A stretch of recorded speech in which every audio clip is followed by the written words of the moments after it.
जय हिंद दोस्तों, मैं विकास सिंह आज आप लोगों के बीच लेके प्रस्तुत हूँ बाल मनोविज्ञान का एक और लेक्चर। इस लेक्चर में हम देखेंगे बाल मनोविज्ञान दिसंबर 2019 के पेपर को।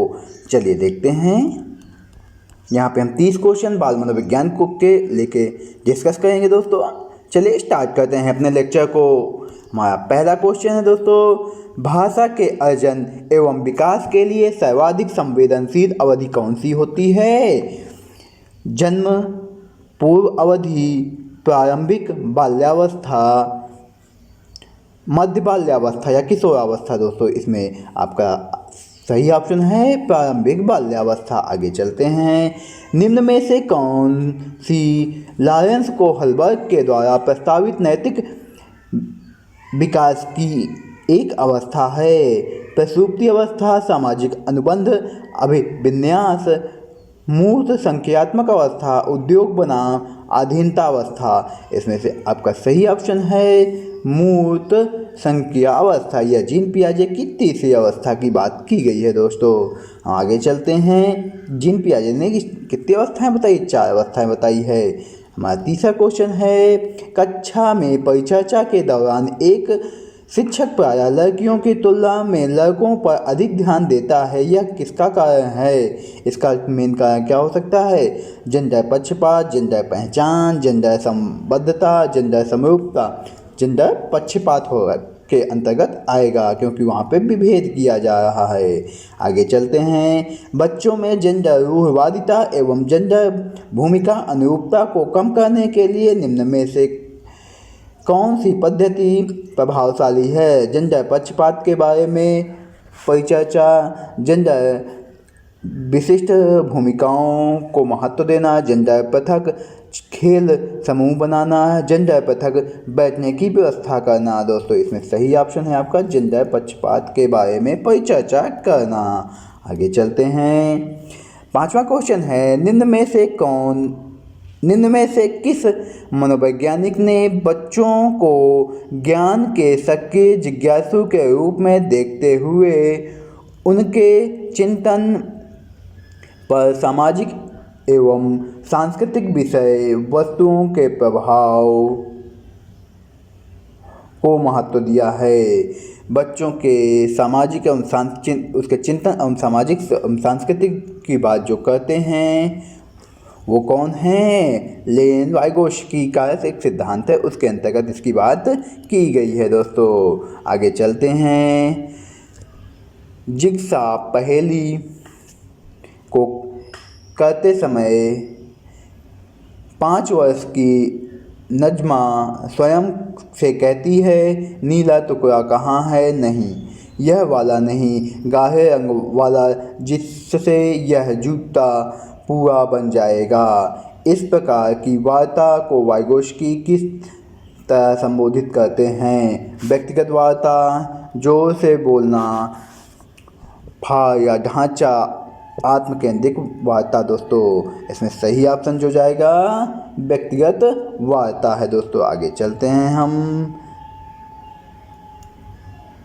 हमारा अगला क्वेश्चन है, बच्चों को संकेत देना तथा आवश्यकता पड़ने पर सहयोग प्रदान करना निम्न में से किसका उदाहरण है?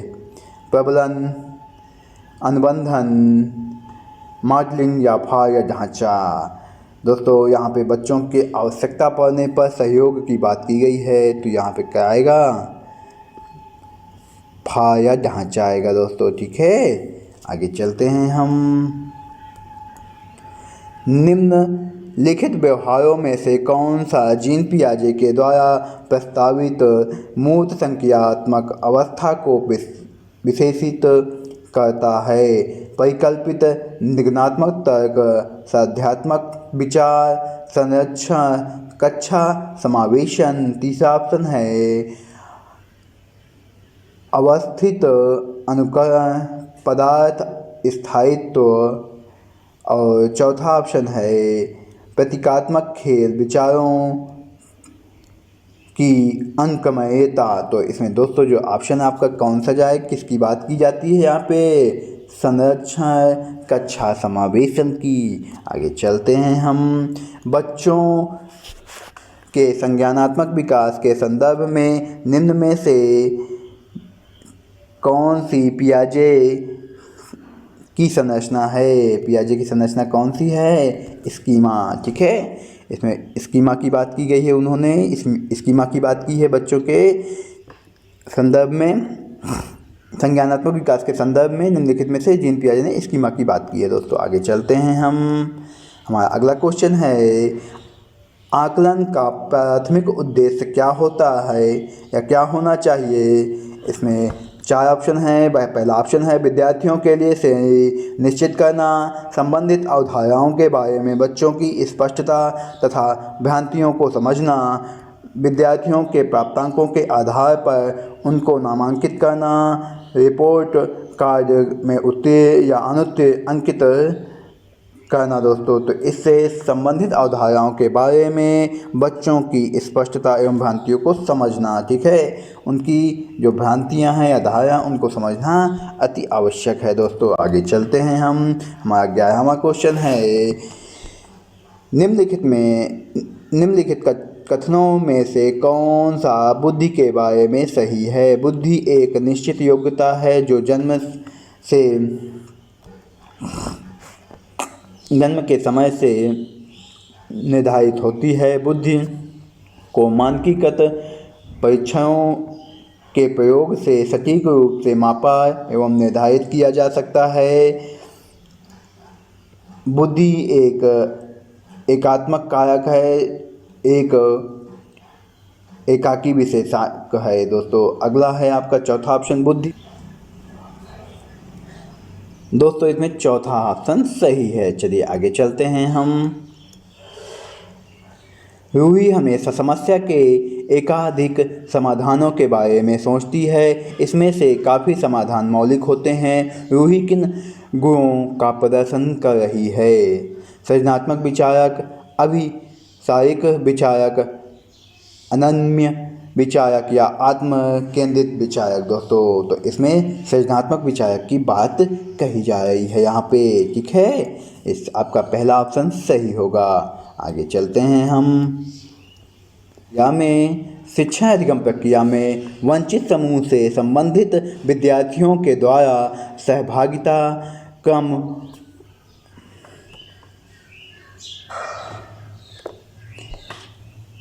शिक्षा अधिगम प्रक्रिया में वंचित समूह से संबंधित विद्यार्थियों के द्वारा सहभागिता कम होने की स्थिति में एक शिक्षक को क्या करना चाहिए? बच्चों को विद्यालय छोड़ने के लिए कहना चाहिए। इस स्थिति दूसरा ऑप्शन है, इस स्थिति में को जैसी है स्वीकार कर लेना चाहिए। इन विद्यार्थियों से अपनी अपेक्षाओं को कम करना चाहिए। अपनी शिक्षा पद्धति पर विचार करना चाहिए तथा बच्चों की सहभागिता में सुधार करने के लिए नए तरीके खोजना चाहिए। चौथा ऑप्शन सही है। दोस्तों आगे चलते हैं हम। एक समावेशी कक्षा में एक शिक्षक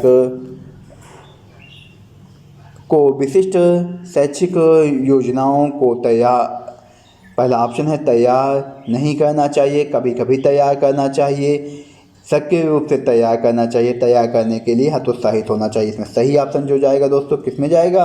आपका तीसरे नंबर में। ठीक है, सक्रिय रूप से तैयार करना चाहिए, सक्रिय वक्ता के रूप में पठन पाठन करना चाहिए। हमारा अगला क्वेश्चन है, पठन वैफल्य बच्चों के प्राथमिक लक्षण क्या हैं? पठन वैफल्य में बच्चों के प्राथमिक लक्षण क्या हैं? न्यून अवधारणा विकार।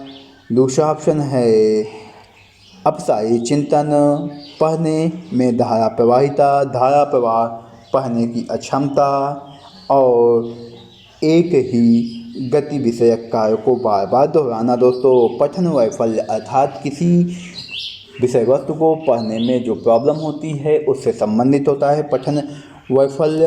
दोस्तों तो इसका जो ऑप्शन जाएगा धारा प्रवाह पढ़ने की अक्षमता। आगे चलते हैं हम।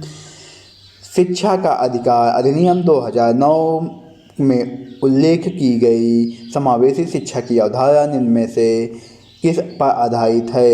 व्यवहारवादी सिद्धांत, अशक्त बच्चों के प्रति एक सहानुभूतिक अभिव्यक्ति। तीसरा ऑप्शन है अधिकार आधारित मानवतावादी परिप्रेक्ष्य।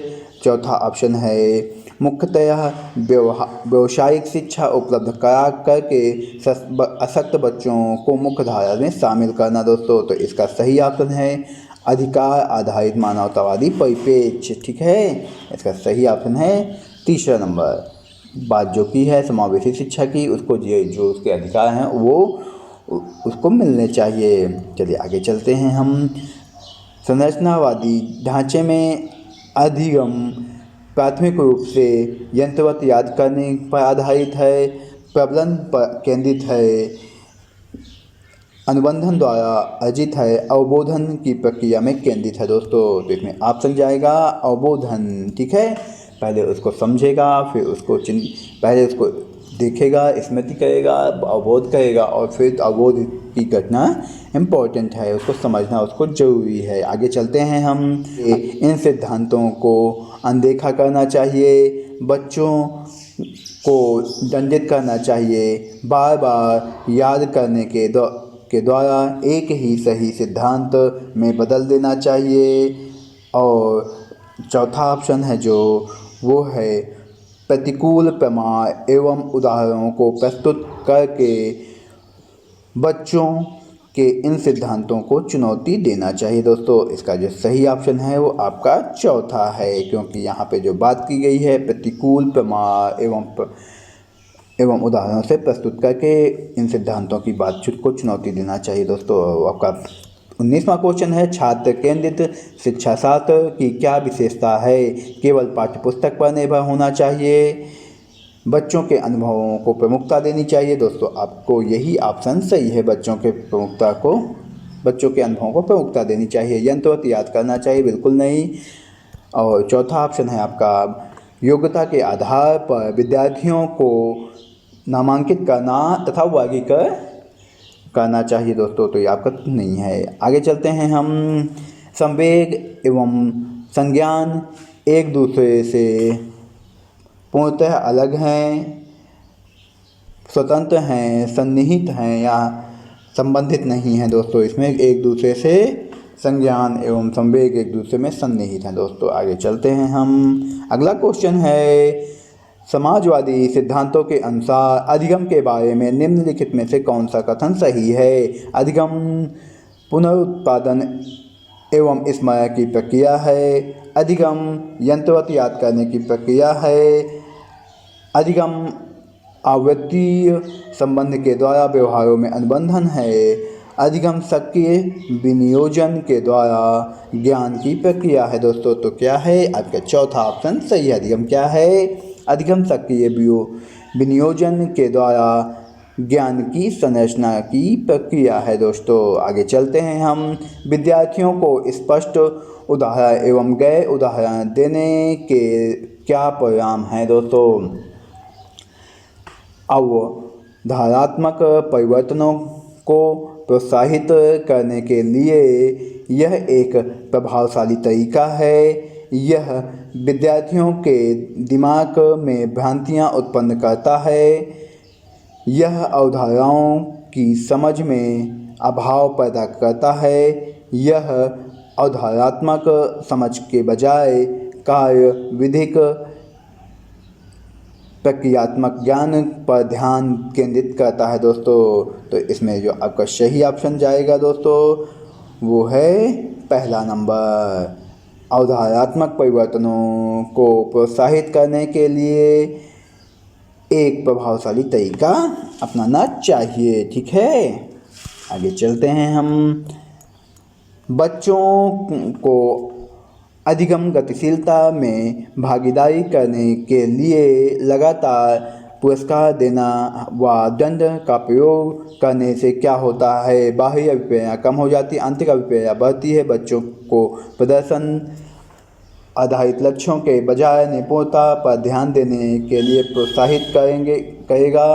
और चौथा ऑप्शन है आपका अधिगम में बच्चों की स्वाभाविक अभिरुचि और जिज्ञासा कम हो जाती है, कम होती दोस्तों। का चौथा ऑप्शन सही है, ठीक है। 23 का चौथा ऑप्शन दोस्तों सही है। आगे चलते हैं हम। निम्न में से कौन सी प्रथाएं सार्थक अधिगम को बढ़ावा देती हैं? सहायक दंड, सहयोगात्मक अधिगम, पर्यावरण। तीसरा ऑप्शन है सतत एवं समग्र मूल्यांकन। चौथा ऑप्शन है निरंतर तुलनात्मक मूल्यांकन। दोस्तों ये आपके 4 ऑप्शन जो दिए हुए हैं, इनमें से अब आपको पेयर बनाना है। हम पेयर बनाते हैं पहला दूसरा था सहायक दंड या सहयोगात्मक अधिगम पर्यावरण। दूसरा ऑप्शन है दूसरा तीसरा सहयोगात्मक अधिगम पर्यावरण या सतत एवं समग्र मूल्यांकन। और तीसरा ऑप्शन है पहला दूसरा तीसरा। और चौथा ऑप्शन है आपका दूसरा तीसरा और चौथा। तो इसमें आपका जो ऑप्शन है वो कौन सा है? सहयोगात्मक अधिगम पर्यावरण एवं सतत एवं समग्र मूल्यांकन, अर्थात दूसरा क्वेश्चन आपका, दूसरा ऑप्शन आपका सही है। चलिए आगे चलते हैं। शिक्षक बच्चों की जटिल अवधारणाओं की समझ को किस प्रकार सहज कर सकते हैं? एक व्याख्यान के द्वारा, प्रतियोगितात्मक अवसरों की व्यवस्था करके, बार बार यांत्रिक अभ्यास के द्वारा, अन्वेषण एवं परिचर्चा के लिए अवसर उपलब्ध करके। दोस्तों तो इसमें आपका जो सही ऑप्शन है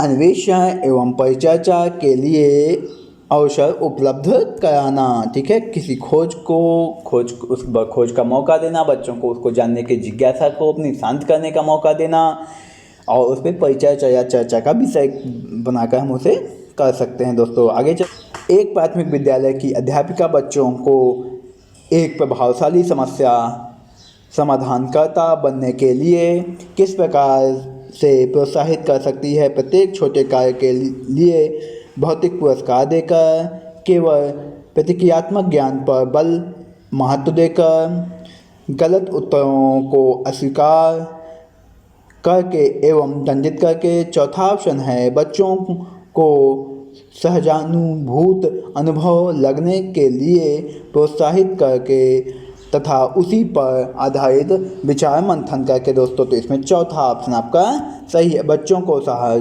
सहजानुभूत अनुभव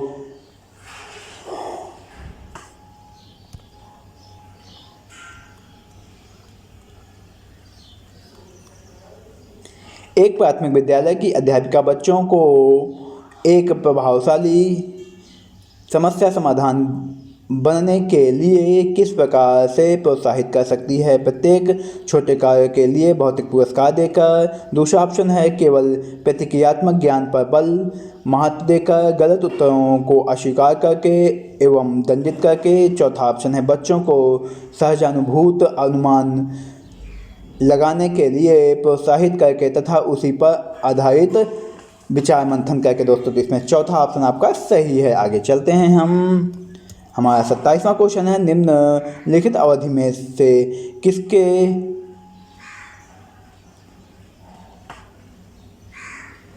हमारा अगला क्वेश्चन है निम्नलिखित अवधि में से किसमें शारीरिक वृद्धि एवं विकास तीव्र गति से घटित होता है? शैशवावस्था एवं प्रारंभिक बाल्यावस्था। दूसरा ऑप्शन है प्रारंभिक बाल्यावस्था एवं मध्य बाल्यावस्था। तीसरा ऑप्शन है मध्य बाल्यावस्था एवं किशोरावस्था। चौथा ऑप्शन है किशोरावस्था या वयस्कावस्था। दोस्तों तो यहाँ पे शारीरिक वृद्धि और विकास की गति तीव्र घटित होती है, तो ये आपका पहला ऑप्शन सही है, शैशवावस्था एवं प्रारंभिक बाल्यावस्था। आगे चलते हैं हम। निम्नलिखित में से कौन सा विकास का सिद्धांत नहीं है? विकास जीवन पर्यंत होता है, विकास परिवर्त्य होता है, विकास आनुवंशिक एवं पर्यावरण दोनों के द्वारा प्रभावित होता है, विकास सार्वभौमिक तथा सांस्कृतिक संदर्भ इसे प्रभावित नहीं करते हैं। दोस्तों तो इसमें कौन सा ऑप्शन जाएगा?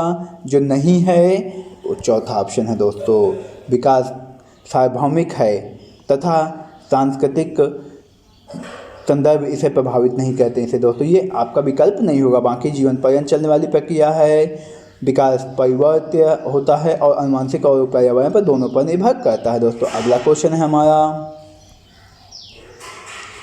वैयक्तिक भिन्नताओं का प्राथमिक कारण क्या है? लोगों के द्वारा माता पिता से प्राप्त आनुवंशिक संकेत पद्धति कोड, जन्मजात विशेषताएं, पर्यावरणीय प्रभाव, आनुवंशिकता एवं पर्यावरण के बीच जटिल पारस्परिक क्रिया दोस्तों। तो इसमें जो ऑप्शन है आपका चौथा ही ऑप्शन है, कौन सा? आनुवंशिकता एवं पर्यावरण के बीच जटिल पारस्परिक क्रिया दोस्तों। आगे चलते हैं, हमारा लास्ट क्वेश्चन है, निम्नलिखित में से कौन सा द्वितीयक समाजीकरण एजेंसी का उदाहरण है? परिवार एवं पास पड़ोस, परिवार एवं मीडिया, विद्यालय एवं मीडिया, मीडिया एवं पास पड़ोस दोस्तों। तो इसमें कौन सा है? विद्यालय एवं मीडिया जो आपका द्वितीयक समाजीकरण एजेंसी का उदाहरण है दोस्तों। कौन कौन? विद्यालय और मीडिया दोस्तों। गुरुजी वर्क विद कंप्यूटर इसी के साथ अपनी वाणी को विराम देता है दोस्तों, और आपके उज्जवल भविष्य की कामना करता हूँ। नए लेक्चर में मैं आपको नए पेपर, विषय वस्तु या सॉल्व पेपर के साथ प्रस्तुत होऊंगा दोस्तों। तब तक के लिए मैं अपनी वाणी को विराम देता हूँ। धन्यवाद। जय हिंद दोस्तों।